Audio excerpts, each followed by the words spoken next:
Welcome, everybody, to Dynasty 365, the Dynasty Fantasy Football podcast here at Fantasy and Frames on Fantasy and Frames Wednesday. I'm your host, Jorge Edwards, and we are back. We took a little hiatus last week. I think all the Wednesday shows were like, you know what, we need a break, need some time, just to digest everything, and we couldn't be happier to be back and to talk some Dynasty here with you tonight. Tonight we're going to be talking about Dynasty risers and fallers at the tight end position at this point in the offseason. Free agency, for all intents and purposes, is done. NFL draft is done, and now OTAs are going on. Let's find out where these players, their value is at this point in the calendar year. So before we get to all that, however, let's get to this. Yes, folks, it is great time. It is a great time to be playing Dynasty Fantasy Football. I feel like this is the time of year where it's like, this is hardcore Dynasty season. This is hardcore best ball season. And you know what? I have to say, because I'm partial to Dynasty, being that this is a Dynasty show, I prefer Dynasty the most. What say you guys? JT, are you a best ball person more than a Dynasty person, or a Dynasty person more than a best ball person? I'm Dynasty. I'm definitely Dynasty. I'm still in some old school redraft leagues, just from leagues I did forever, home leagues, that type of stuff. But I do play in a decent amount of best ball, mostly charity best ball leagues, to be honest with you. I don't play in a lot of them that are just best ball all the time, unless there's a few C2C leagues that we do best ball on the college side and we do lineup on the NFL side. So I do some of them, but I'm definitely more Dynasty overall guy. I don't get into a ton of the best ball big time tournament type of things. I'll try my hand once or twice in a few a year, but I'm not one of those guys getting in like 25, 30 different tournaments and doing best ball like all summer.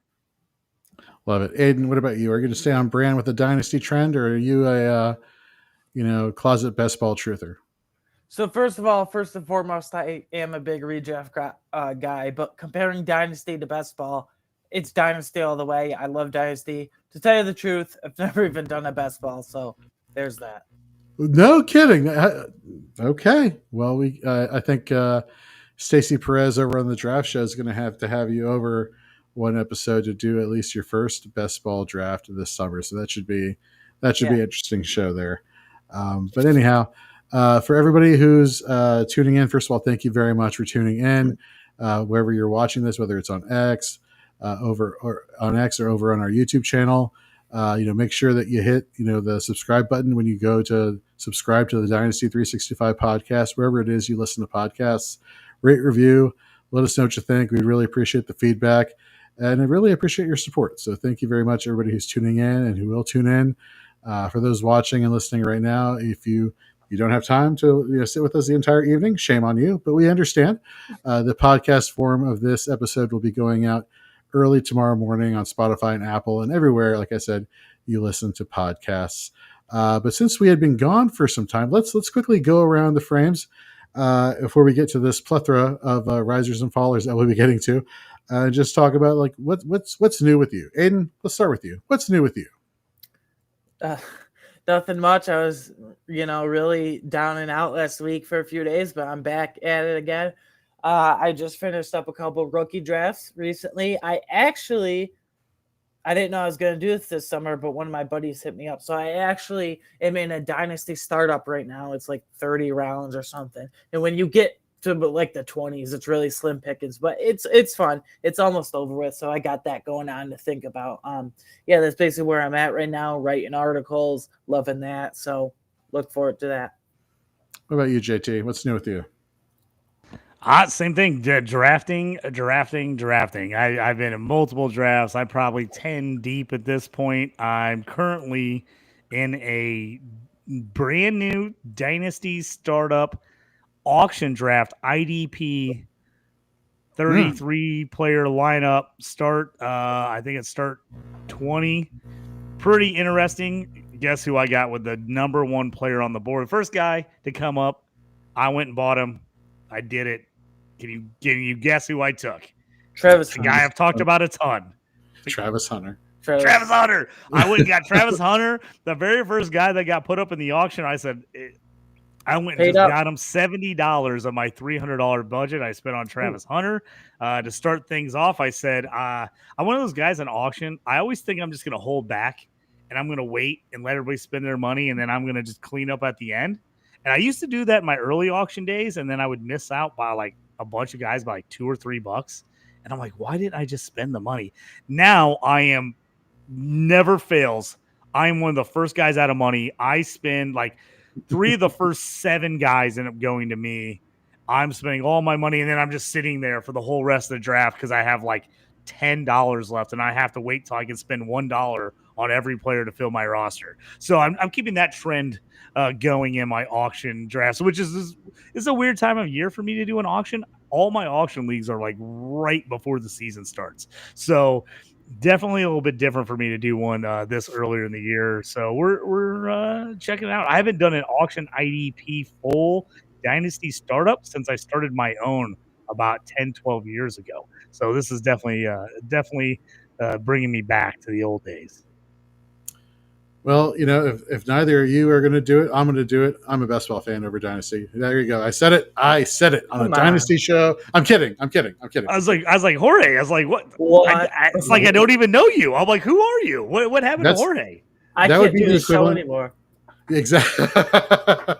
That's like the equivalent of me on Shoot the Gap next hour saying, you know what? Secretly, I don't like IDP. It's been a ruse this entire time. He's like, they made me do this show. I don't even play IDP. I don't even know what we're talking about. ID what? Who is Travis Hunter? Exactly. All right, folks. So we got a lot of people to talk about. Surprisingly enough, at the tight end position, we're talking about risers and fallers. Specifically speaking, in terms of value, everybody's dynasty league is different. Everybody's scoring is different. Let's just assume not tight end premium for the sake of this exercise. And let's not forget, even though we're saying a player could be rising in value or declining in value, it's not to say that they are worth investing and not worth investing in, because if you have a player who's declining in value but has still a little bit of upside than they had before, that could be a good buy for you. So, just because we say risers and fallers does not mean that they're necessarily not people that you want to go after in your drafts. If anything, some of these fallers could actually be a better value for you at where their cost would be going in your league. And of course, it's hard to say always, folks, when you're just like, well, I'm going to give up a second or a third for this player. I think that's fair. It's like, well, that might be fair for you in your league, in your situation, but every situation is different. Every league is different. So you really have to think about, rankings and tiers. Okay, we're going to put this chat on right now. I was not going to do it, but then, screw it. I'm going to do it right here. Excuse the technical interference right here. Drew Scott, what's up, Drew? Hope you're having a great vacation. He says Kyle Pitts season for sure. I'm thinking Drew wants to make Kyle Pitts a riser. He's only 18. Exactly. So just keep that in mind when we're talking about risers and fallers and values and non-values. Definitely things to pay attention to. And of course, we'll point out any of those contradictory, what feels like contradictory terms and comparisons as we go on with the show. But let's get started. Full disclosure, before the show started, we were going through our list of players we were going to talk about, and we started with fallers. And it's like, okay, number 1, number 2, number 3, and then we got to like 10 fallers in value. And then we were like, okay, who are our risers? And we got to like a solid 6. I feel like we're at a solid 6 right now with some room for debate. So let's get some of the negative out of the way first and kind of shore this up before we get into some of the risers here. Let's get into JT. You actually mentioned this guy before we got on the show. Let's start with you, and let's talk about Dallas Goedert for the Philadelphia Eagles. Why do you consider him a faller for Dynasty in value? Yeah, so he's getting a little bit older. He's had some injury concerns. I see a lot of people kind of moving off of him. And if you're in a startup, he's going, extremely late in a Dynasty startup right now. I still think he has value as a player. I think he's value, especially in a tight end premium league. He's a nice asset. But I think people are starting, unless you are in like win now mode with a fairly high tight end premium, I just think people are starting to go, I'm looking for someone else. I'm looking for a younger guy on my roster. And just the way that the Eagles are built, they don't throw the ball a ton. and they feed AJ Brown, they feed Devontae Smith. So those guys are going to be the clear-cut top two guys. Obviously, with Saquon Barkley going to the team last year, they just pounded the ball on the ground. So I think it's a combination of just a team that doesn't throw the ball a ton, and then a guy that's getting up there in age and has had some injury concerns. When he plays, he's been good. So I don't think that's the issue. I think the issue is just the age and the injuries are starting to add up. And I think people are they're ready to move on for Goddard. So he's a nice go. If you want to go out and buy a guy cheap, he's a nice buy, but he's definitely a guy that's falling in dynasty ranks. He quite a bit from where he was even 2 years ago. I'll get back to that in a second, or Aiden will get back to that in a second, but let's welcome in Brandon into our chat. He says, our offense is like Tinder, lots of wide receivers and not enough tight ends. I like that. Brandon, somebody better bring the heat. That's the comment of the night so far. So yeah, you're winning right there. Everybody else in the chat, step it up. You're going to have to really work at it to beat Brandon tonight with that comment. Aiden inciting anarchy. I love it. Aiden, what are your thoughts on Dallas Goedert and what JT had to say just a few minutes ago? So real life, I've always been a defender of Dallas Goedert, but from a fantasy perspective, yes, it's clear that he is a faller. All the speculation pre-draft and post-draft even until he signed that rework deal or extension or whatever it was, that maybe they trade him, maybe they don't. But I just think there's too many options here. One, it's not a high-value passing attack anyway because of the presence of Saquon Barkley, because of Jalen Hurts' tenacity and willingness to use his legs. And then you got AJ Brown, who's an alpha wide receiver. And then you got Devontae Smith. That's like a 1A, 1B position there. Sure, can Dallas Goedert have a couple spike weeks here and there throughout the next couple of years? But I would just assume that Dallas Goedert would be better suited from a fantasy perspective, at least, on a different team than on the Eagles with such a logjam with the skill positions there. And by the time he gets on another team, 31, 30, pushing 32 years old. So at that point, will it even be worth it? So I agree. If you had Dallas Goedert, I would just hold him because I don't think you're getting what you want for him. And I don't think you want to go out and buy him. So I just kind of think you're in a neutralized holding pattern with him, if that makes sense. And not to mention, for all the Philadelphia Eagles fans watching and listening, if there's one thing you all know, or at least the organization knows how to do, is move on before it's too late on a player. They'd rather cut bait early and get some more investment in some youth than they would having somebody stick around and see that decline. Look at Donovan McNabb back in the day. They sold him to Washington. They didn't sell him. They traded him to Washington, which yay, being a Commanders fan, that was great for us. Loved it. I didn't even know he played there, but what, you didn't? Did you know that he was a Viking also after his 1 year in Washington? Yes, I knew the Vikings, but not the Commanders. How did you know the Vikings, but you didn't know he was on the Commanders after? I don't know. I don't know. Randomly in my head, I have no idea. I mean, I get it. I'd want to block out that year as well, and I've tried my best, but I just can't do it. Brandon back in the chat asking, are Loveland and Warren considered risers or already high? Well, let's talk about that. Let's talk about, a faller, and we'll tie that into Loveland especially. Let's talk about a faller, Cole Kmet. Aiden, what are your thoughts on Cole Kmet? This is an extremely obvious faller, but I mean, the question arises anyway, so we'll just bring it up. Cole Kmet is obviously a faller because of the drafting of Colston, Loveland, and some others. Colston Loveland, he's been fine. He's never been this uber athletic tight end. From a fantasy perspective, he's always been a fine, stable tight end too. It's always how I've looked at him. Spike weeks here and there, sure. Bye week fill in here and there, sure. But never a guy you're going, prioritizing, and drafting. And now the future value is obviously all gone with the drafting of Colston Loveland. Ben Johnson loves to utilize a tight end with Sam Laporta back in Detroit for those couple of years. Awesome rookie year. Then very good second year as well. And if Ben Johnson wanted to keep Cole Kmet, he wouldn't have come in and said, nah, I'm going to draft Colston Loveland. So I said this on the wide receiver episode a few weeks ago. I feel like the Bears and Ben Johnson are kind of ushering out the veteran types in DJ Moore and Cole Kmet, at least after this year, and ushering in the youth movement, if you will, in Luther Bird and Roma Dunze and Colston Loveland. That's just where I'm at. One of the things I like to look at, especially when snaps are not exactly high for a player, but you see them drafted at such a high pick. and you're expecting them to be, getting a lot of receiving work, is I like to look at efficiency metrics. And you look at his yards per route run last year amongst all tight ends in the Power 5 or Power 4, if you want to call it that. He was number 3 in yards per route run. So, I mean, it's one of those things where, it's. I want to call it the JJ McCarthy effect, even though we haven't seen JJ McCarthy play. Let's assume that he plays somewhat decent. Just because a player doesn't have necessarily all the opportunity in college to perform doesn't mean that they can't perform at high level in the NFL.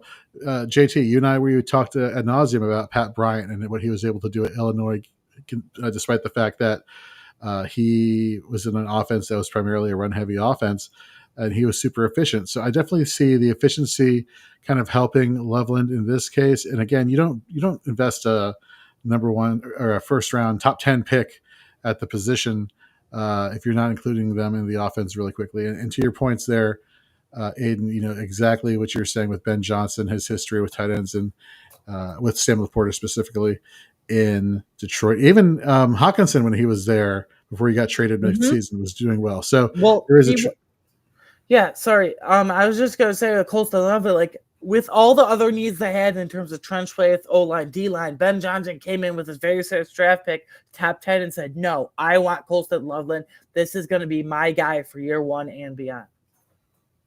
No, love it. Yeah, I think Cole Kmet actually has a little bit of a role on this team. I think he'll play some. I just think for fantasy purposes, he's not going to get any kind of target share. Loveland, I just think is uber talented. I think he's a guy that, you can play all over the place at tight end. I think you can play him out wide. You can play him in line. The guy that I think obviously is going to have a way better pro career, I think, than he had a college career just because of the offense. But he's a guy 2 years ago, everybody in the Devy community was like, man, this guy might be the next really good tight end coming out. So it's the people that have paid attention in college know that Loveland has been kind of the guy for a while. And the fact that he got top 10 draft capital, I think just solidified that. Mm-hmm. Nope, 100% agree with all that. Let's get into another faller here. For me, it's Jake Ferguson of the Dallas Cowboys. I was going back and I was doing my research on winners and losers of the NFL draft, and I came across this article, and I apologize for not remembering where I saw it, but they were talking about the winners and losers from the draft, and the number 1 person they said for Dallas was like, "Woo, it's Jake Ferguson. They didn't bring in any competition. Woo, his target volume is going to be there." Dak has shown to favor him in passing situations. They don't really have a quote unquote, solid wide receiver too. Jake Ferguson to the moon. I hate saying that phrase. I don't even know why I just said it. You keep saying it. I keep saying it. I know it just drives me crazy, but I keep saying it's like a tick. Just one of those weird ticks. But guess what? Now they traded for George Pickens, and you have to think that the target volume is going to be insanely targeted towards whether it's CD or if it's Pickens, and even Jalen Tolbert. I'm kind of a huge fan of Jalen Tolbert. I think he's a sneaky play for people to pay attention to from week to week. Definitely showed some steps up in his game last year, given the opportunity when working with Dak in the year before. So you look at those 3 guys, I just see Jake Ferguson. Sorry, buddy. There's only so many snaps to go around, especially with just the new dynamic duo there in Dallas. I think Luke Schoonmaker is going to actually cut into his Ooh, volume. I like well. that. Okay. I think he's gonna see a lot more snaps this year in Dallas. So I hate to say it, if you're a Ferguson owner, I think we might have seen the max of what we're going to get out of him in a season.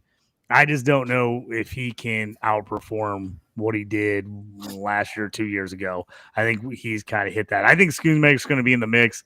I like Ferguson. I just don't think for fantasy purposes, I think we kind of lucked out on him for a couple years, but I just don't see that volume consistently moving forward. No, I definitely understand that one. Aiden, do you have anything to add, or should we go to the next tight end? Just before we move on quick on Jake Ferguson, I don't know if he's a faller just because I don't know if many people really even that high in him to begin with. I think there's just a whole stock neutral. I think this is just a boring neutral pick. I don't know if he's a faller just because the pedigree I don't think he had earlier. He's kind of a gross is what he is at this point. If he was somebody that was falling out of favor, for example, in one of your dynasty leagues, was he somebody that you would be like, yeah, this manager is putting him on the trade block. He's like obviously trying to get rid of him. He's not excited about the situation in Dallas. Is he somebody that you'd be like, you know what? I'll take a gamble on Ferguson. I'll give up a low round pick there. Or is it somebody that you're just like, you know what?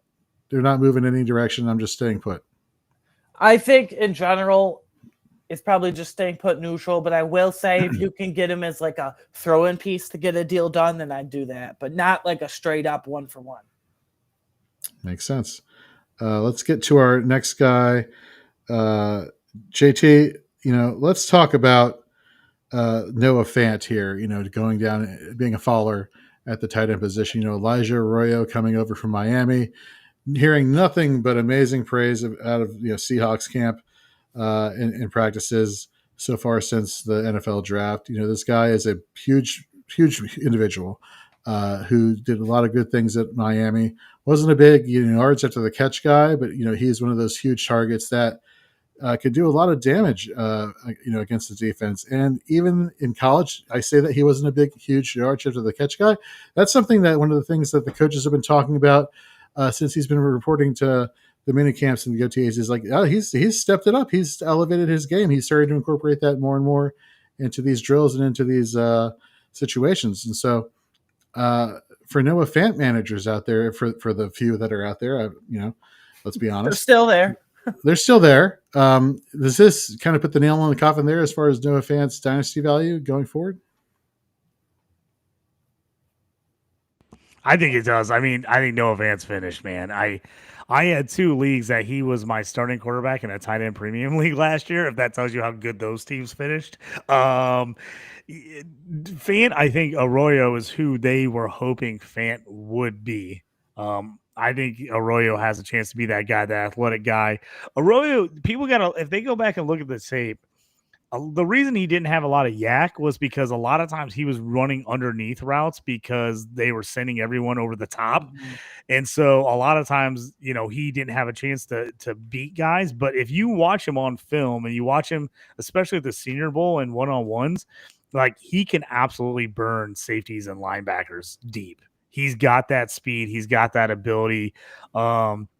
So it's not necessarily that he's going to be a guy that's going to make a catch and make a million guys miss, but he does have the speed and athleticism to get by you for big plays. I think he's going to be that guy. And honestly, I know this is a deep cut here, but A.J. Barner was pretty solid last year for the Seahawks, and I think he's a good blocker. I think he's going to be in the mix with Arroyo playing. I think that just pushes Fant completely out. I would not be shocked if both those guys are healthy come the season, if Seattle doesn't try to do something to move Fant and get him off their roster and make room for both those guys. Barner, another guy, not as talented as Loveland, but another guy that went to Michigan and just suffered in college from just poor quarterback play, even though he did play a little bit of J.J. McCarthy. He wasn't, I shouldn't say poor quarterback play for Barner. So I'll take that back because J.J. McCarthy was there and he was good. They just didn't throw the ball very much. And the tight ends just weren't guys big in the pass game. So I think if Noah Fant, to me, honestly, he's dead. If somebody would give me a 4th or a 5th round rookie pick for him, I would take it. I would absolutely, dude. If I could, I'm dead serious. If I could get a 5th round rookie pick for Noah Fant, and I could take a Rondé Gadsden or Gunnar Helm in my rookie draft for Noah Fant, I absolutely do it. I would absolutely do it. I want to start over. Even though I know those guys are long shots, I'd rather have one of those guys that have some hope. The hopium that you gotta love. But because Fant, it's not like he was a guy stuck behind somebody. It's not like he was a guy who had a bunch of injuries and it's just like, okay, he could just never get it together. He's had opportunities and just never been able to really be a big factor. I just think that window is closing for him. I really do. Unless he could somehow get on another team and kind of, resurrect his career in Seattle. I don't see it in Seattle. So for him, and if you have Noah Fant, which I do have Noah Fant in quite a few teams, I hope they move him. I hope they move him to somebody else. All right, Aiden, you and I both have 2 tight ends for the Washington Commanders. Ironically, they're 2 different tight ends. Yeah. I have Zach Ertz being somebody who I think the addition of Deebo Samuel is just going to decrease target volume coming his way, despite the good rapport that he had with Jaden Daniels.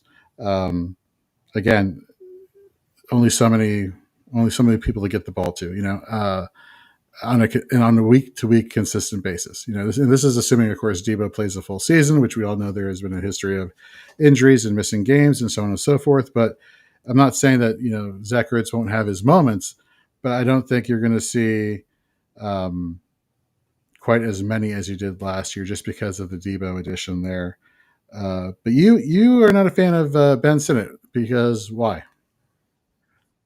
So I liked Ben, just to preface this with last year, I like Ben Sinnott, the prospect coming in. I do not like Ben Sinnott, the current situation he's in, because obviously we know Ben Sinnott only 6 receptions as a rookie. Woohoo, big deal. But back in February, early March, hanging into when Zach Ertz was a free agent, there was some hope. Okay, maybe Ben Sinnott can be in a tight end 1-2 situation. But then they bring back Zach Ertz, who in his old age, he was pretty good, especially down the stretch in the playoffs for the Commanders last year. And I know this is not like a household name, but for Commanders purposes, they brought back John Bates, who is like one of the best, if not the best, blocking depth tight ends in the league. So that just really buried Sinnott. And unfortunately, I think once again, he's going to be relegated to a special teams role. And then by the time year 3 rolls around, is that really worth it anymore? So I just have a fear he's going to be too late stage of a breakout, if he even ever breaks out, buried on the depth chart. JT, what are your thoughts on Senate? Are people having to impeach the senator here in DC? Yeah. So, Senate was a guy I liked coming out. He was a riser last year for me as far as the guy being drafted. He got up to number 2 in my tight end rankings, but he was a guy, he kind of played all over the place at Kansas State. I liked him a lot, but he was a guy I told people, man, you probably going to have to wait 2 or 3 years to see something out of this guy. And I think this year he's a hold. He's a hold. You hold him. I don't think you're going to get anything out of him again this year. I think if you've got him and you can place him, if you're in one of those leagues like couple I run where you can keep guys on the taxi squad for 2 to 3 years as long as you never pull him off, I think he's another guy. If you can leave him on your taxi squad for another season, I have a couple leagues like that. I'm leaving him on my taxi squad. I think I still like him as a prospect. I just don't think you're going to get anything from him this year. I think it's still the Zach Ertz show. I know Ertz is getting older. He's falling in value. Definitely falling in value. But I will say this. If you are in a win now and you're in a pretty high tight end premium league where you can play multiple tight ends, Zach Ertz is a nice guy to get. He's a nice guy to get because he's got a really nice floor. And I think he's still, even with the Debo ad, I think he's going to be involved in this offense.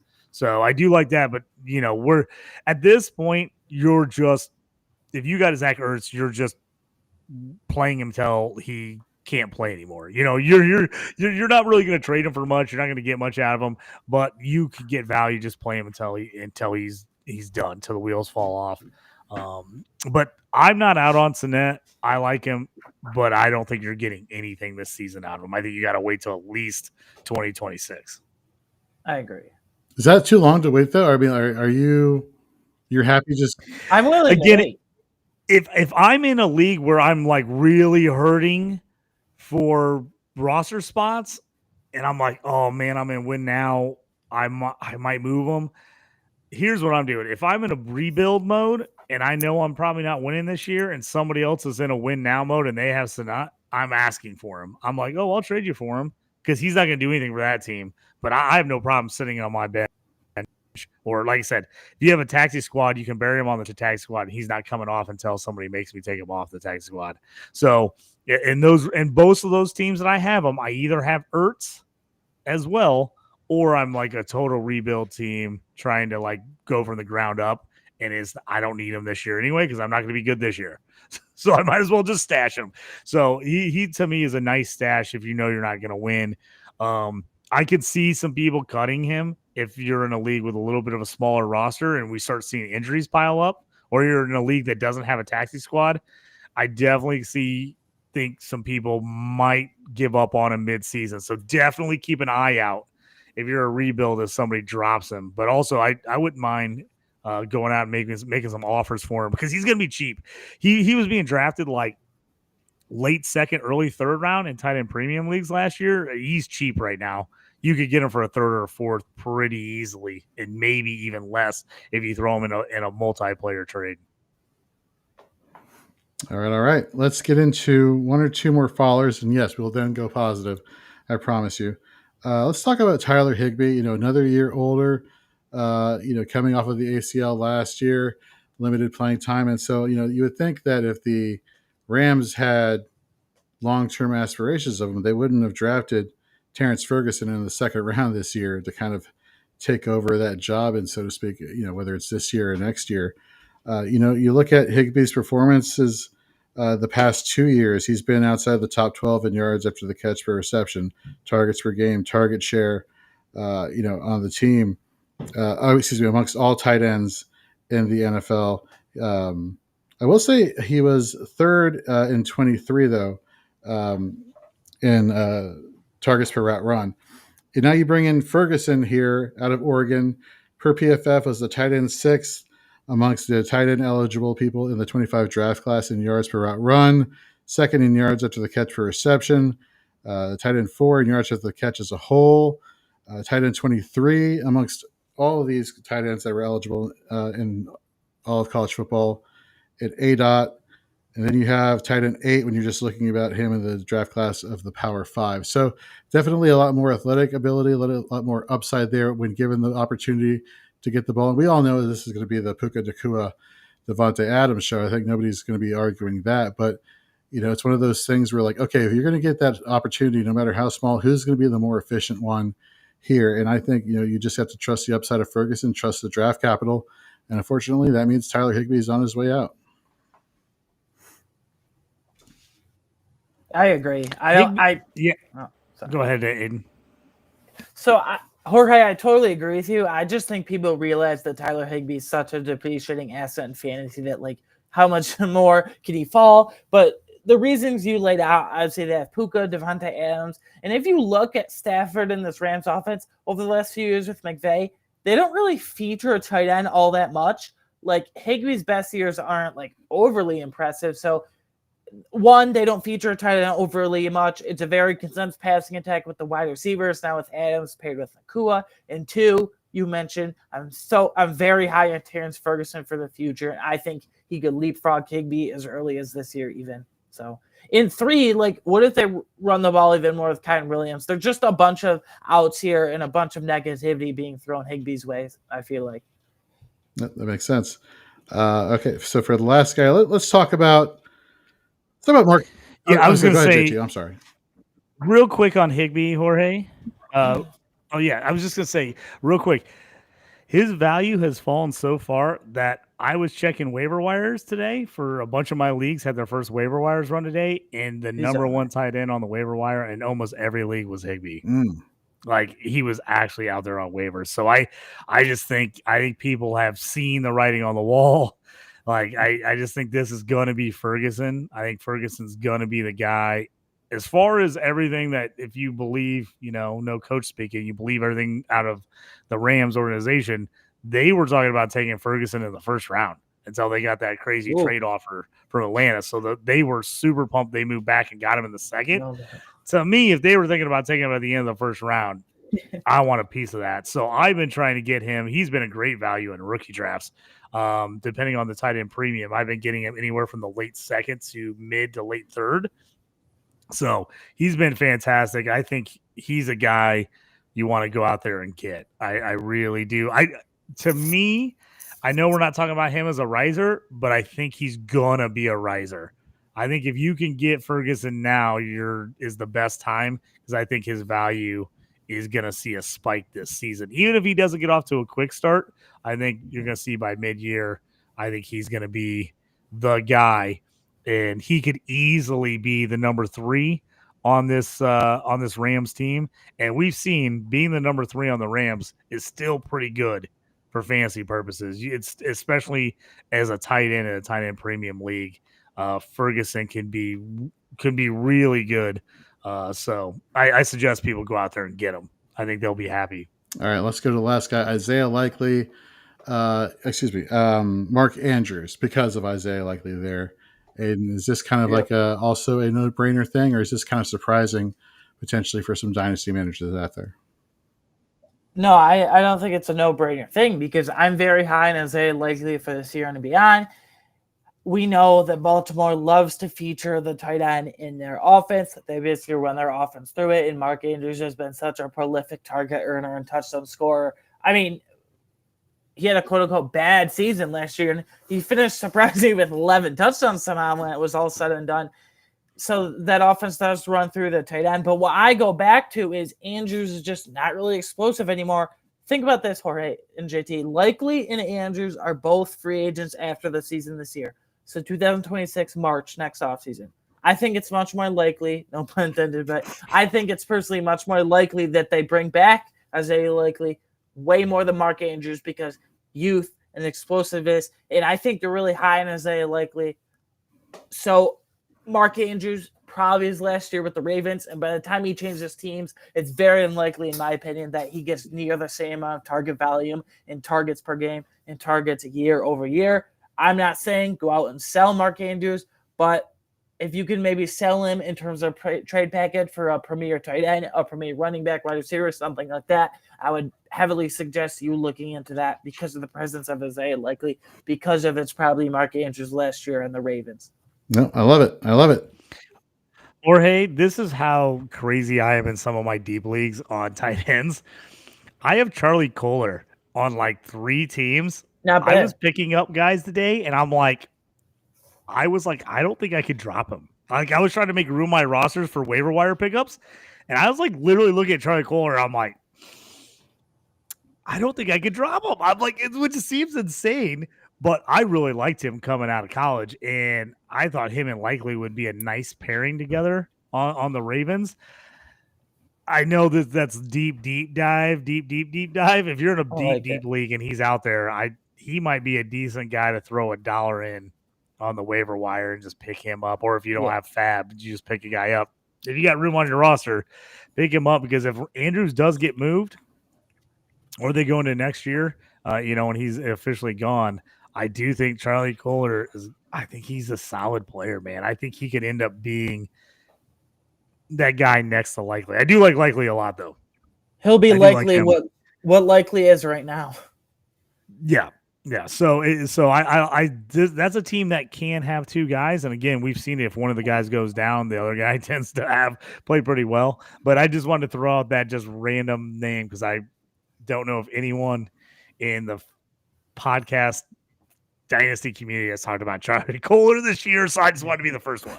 Yeah, you are the first one on the show to talk. So yes, only congratulations. All right, let's get into some risers here. Let's end the show here with some more uplifting situations, and let's start with a little conundrum here. Let's talk about Hunter Henry. He's one of my guys I have as a riser here. In 24, he was number 1 in team target share. No kidding, there wasn't really another receiving option on the team. Second in targets per route run, first in receiving yards per game. Obviously, the Patriots went out there and brought in Stephon Diggs to give Drake May another weapon. But I just feel that the situation, this kind of like helps open up Henry, I think, even more, because just the threat of Diggs and what he could potentially provide to that offense will kind of shift some of the defensive attention his way and kind of open up things for Henry even more. Now, this is where things get kind of confusing. I could use that rationale and say this is a short to 1 to 3 year play, or the argument could be made. Well, maybe he's more of a good redraft option, but we don't know what the situation is going to be like a year from now. That being the case, for right now, for terms of value, especially if I'm needy at the tight end position, I think I would go after Henry, but at the same time, because he is a riser, you're probably going to have to pay up for him. Just because of his past production last year. But like I said, the target volume may decrease a little bit, but I think the efficiency is still there. And that's what I really care about. I really care about, obviously, target volume. Volume is king in fantasy football, but what do you do with that volume? How do you use that volume? I think is important. And the fact is that he's still able to perform at a very high level. it just speaks volumes, especially the chemistry that he had with Drake May last year, the rapport that they built. I don't think that just fades away because you bring in, a 30-plus-year-old wide receiver coming off an ACL who already had diminishing efficiency metrics while he was in Buffalo. So I'm in on calling Hunter Henry a riser. Is that too redraft takey there for you, Aiden, or does that make sense from a dynasty perspective? Kind of both, if that makes It sense. does. I think he'll have a better redraft year than he does for dynasty the next 2 years. But I like this. It's a mid-cost buy, probably. Hunter Henry, looking at all the metrics, he's surprisingly been really good from a fantasy perspective the last few years, especially in New England. He's always been reliable. He's always been a surprisingly good target, good, consistent, efficient target earner. Always been a good red zone option. So I like this as a sneaky. I think there could be argument he's in for a good redraft year. And if you're in a win now window over the next 2 or 3 years as a contender, go out and buy Hunter Henry from a dynasty perspective. I like the call a lot. What about you, JT? I'm in on him. I'm in on Hunter Henry. 60 catches, over 600 yards, only 2 touchdowns last year. But I think Drake May, full season. I think Hunter Henry has a legit shot to be the number one option for New England this year. I think he could end up being their number one guy with some of the young guys they've got still trying to work in the lineup. So, we'll see what Stephon Diggs does there, his ACL recovery, what happens there. But I think Henry is option 1 or 2 for this year. I really like him. If you can get him at a decent price, man, I could, and this might be hot takey, I really could see a 70, 75 catch, close to 1,000 yards, and maybe 6-7 touchdowns for him this year. I think he could easily be in the top 10 performers for tight ends in a group that I think is improving drastically over the last couple of years. I really like Hunter Henry. He is 30, but tight end wise, the way that he is as a guy, he's a big, strong guy. He's not winning on straight, pure line speed athleticism. I think he's got years left. So if you got people who are like, oh, he's kind of getting old, I want to move off him, I have no problem buying Hunter Henry and assuming he's going to have a pretty solid, mid to high end tight end 1, maybe, top of the line tight end 2 over the next 3 or 4 years. To me, he's not slowing down. Outside of injuries, he's been really good his whole career whenever he hasn't been hurt. So I'm in on Hunter Henry, especially with the way they've built this team. Drake May in college showed that he could use the tight end. He showed last year he could use the tight end when he got in there. I think Hunter Henry is going to be his best friend. I think he right now is a little bit under the radar because I think he is a riser. I think he's going to keep rising. So I think you got to go get him now if you want to go get him from somebody. But I think he has a sneaky potential to have a huge year for the Pats this season. All right, let's get into another question mark here at the tight end position that we're going to say for the time being is a riser because nothing has happened as of yet, and that's Pat Freiermuth. There is obviously the talk that the Steelers are trying to work out some kind of deal for Jonnu Smith from the Miami Dolphins, who we all know had a fantastic year last year, and we all know that we've all been reading the reports that the Steelers are trying to provide DK Metcalf with another offensive target to kind of take some of the attention away from him. Well, let's assume that doesn't happen. All right, let's assume as of right now, no trade has been made. Right now, you have an opportunity to assess the value of Pat Freiermuth, where things stand now. I think he's a riser. We just look at, some of his, again, going back to the efficiency metrics, going back to the fact that, yes, it is a new quarterback situation. We don't know who's going to be starting. But at the end of the day, DK, I feel, is going to draw more attention away for defenses. And again, it's one of those things, much like to the rationale I was using for Stephon Diggs and Hunter Henry. Freiermuth has taken steps forward each and every year in terms of catch percentage, in terms of being able to be a reliable target in the passing game. Quarterback situation, have no clue. But you know what? The more inexperienced or the more poor the quarterback, I think that actually helps Henry out the most because that's somebody that they can get the ball out to quickly versus having a experienced quarterback who can sit in the pocket for a long time, can diagnose a defense, for a long time if need be, and still find his playmakers. We talk about the quarterback from Ohio State they drafted. We talk about Mason Rudolph. I mean, these are people who I don't think I do know that they are either young, they're rookies, or they just they are what they are, and it's nothing special, which I think ultimately works in Freiermuth's favor. What are your thoughts, Aiden? I love this. So I had this on my top of my list as well. Jonathan Swift's thing aside, I expect Pat Freiermuth to be the second option easily on this passing attack. I like Roman Wilson as a deep sleeper. Okay, but what have we seen from him? No more George Pickens. DK Metcalf does best work down the field. Pat Freiermuth can work at all levels of the field, but especially the middle of the field. I really, really like this. And I've said for years, Pat Freiermuth's whole 4-year career, that he's underrated. People look at Pat Freiermuth, gross dynasty asset. He's just boring. Well, boring gets the job done. If it's Will Howard, if it's Mason Rudolph, hell, if it's Aaron Rodgers, I don't care. Get the ball quick to Pat Freiermuth. Jorge, I love this call because I think he's in, not for a monster year, but I think he's in for a ton of targets behind DK Metcalf because defenses will be drawn to Metcalf. Someone's got to catch the ball other than Metcalf.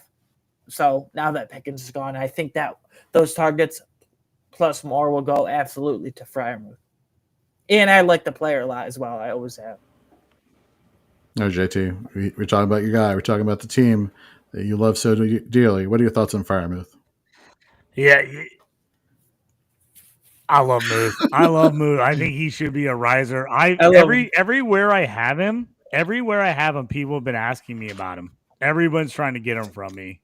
We're talking about outside of his one injury-plagued season, the guy has, no matter how terrible the QB play has been, 60 catches over 600 yards every year but one.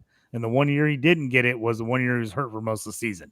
Mm-hmm. He is consistent as can be with terrible QB play.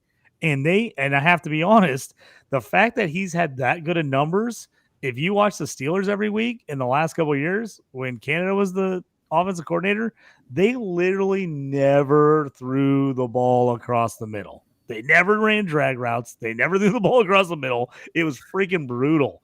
If they actually decide and figure out how to use Muth correctly, I mean, the guy right now has been on terrible offenses, and he's still a top 12 tight end. Every year he's a top 12 performer as a tight end. So you're getting a tight end one out of them, and they haven't even figured out how to use them right yet. I think, no Pickens this year, add DK with a depth. I think, Mason Rudolph actually likes Muth a ton. Is it going to be Mason Rudolph or Aaron Rodgers? Who knows? If it ends up being Rudolph, I don't think Rudolph is as bad as people want to make him out to be, and I actually think it helps Muth. I think he goes to Muth a ton. Is it almost the same thing I think you could say what we just talked about with Hunter Henry? I think he has a legit chance to be the number 1, number 2 option for this team.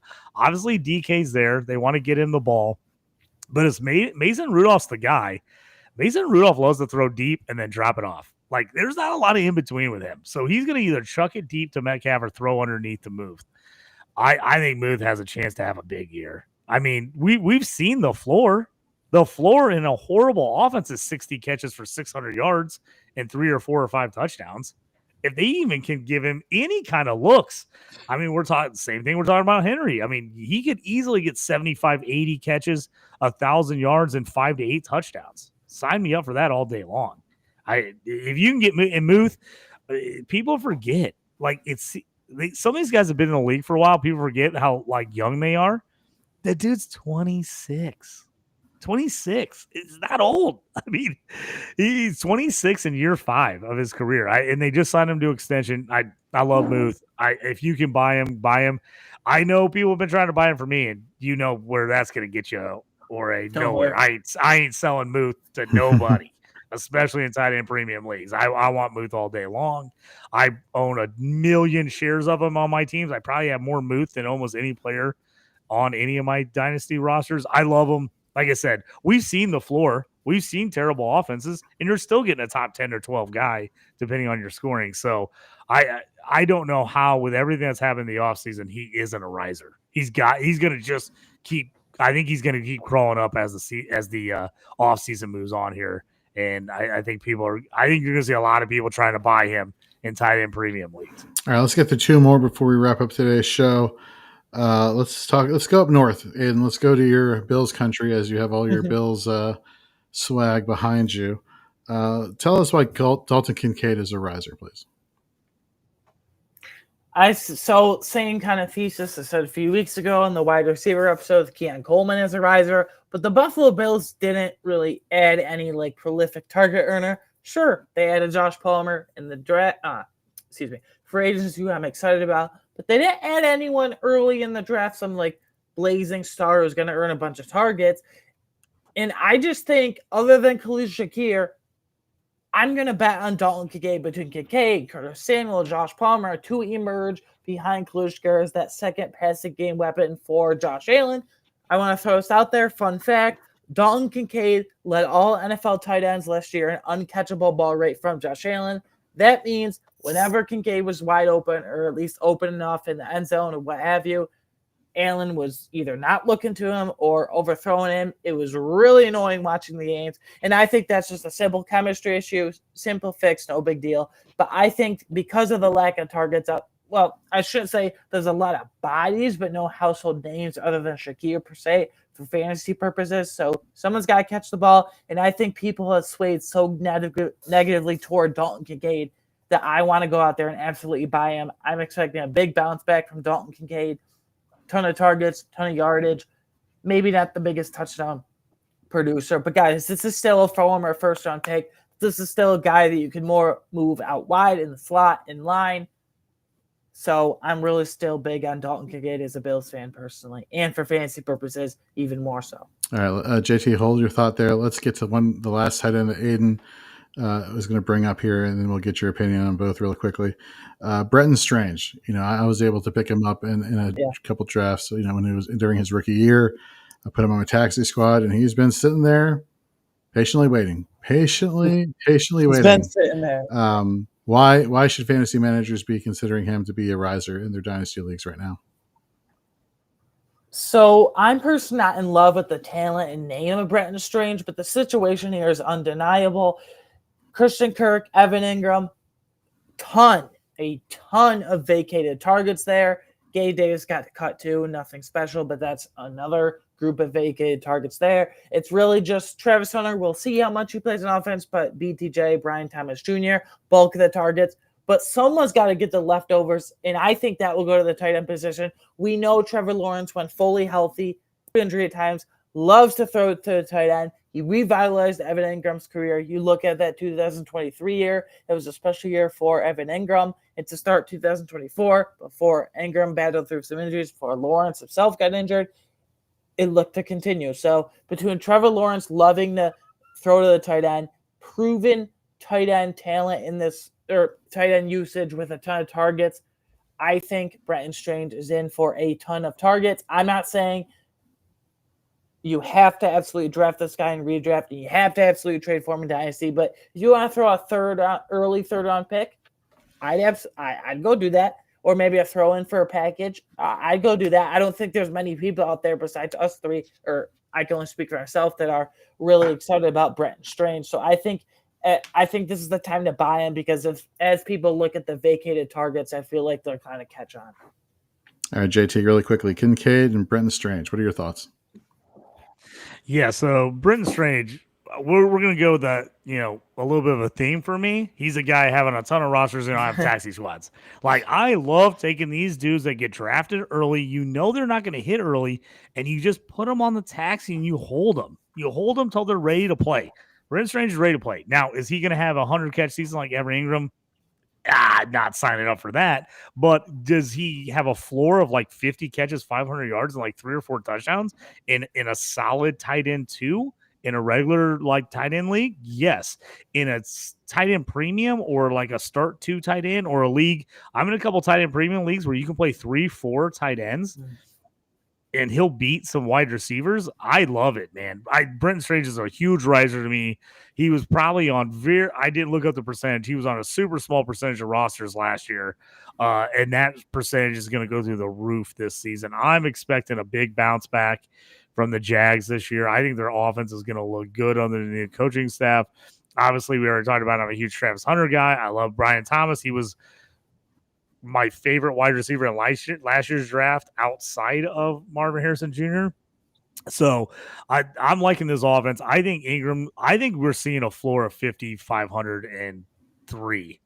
So if he can go higher than that, which I think he has the ability, I think you're signing that up, man. If he has a 600 4 to 5 touchdown season like Muth, a floor what Muth's done, I'd be super happy with that, especially where you get him value wise. Because unless your waivers have already started, there's a chance he was on no one's league last year, unless somebody was stashing him like me on a taxi squad. So I think you could go get Strange. If you can, go get him. I love the upside this year. Kincaid's a guy that I'm seeing value fall a little bit because people are nervous about him, but I'm on the opposite side of that. I think the value is down a bit on him, but I'm buying because I like Kincaid. I think it's a theme that we've talked about throughout the show. I want tight ends to have a shot to be the number 2 guy on their team or the number 3 guy on the team. And I think Kincaid absolutely has the upside of being the number 2 option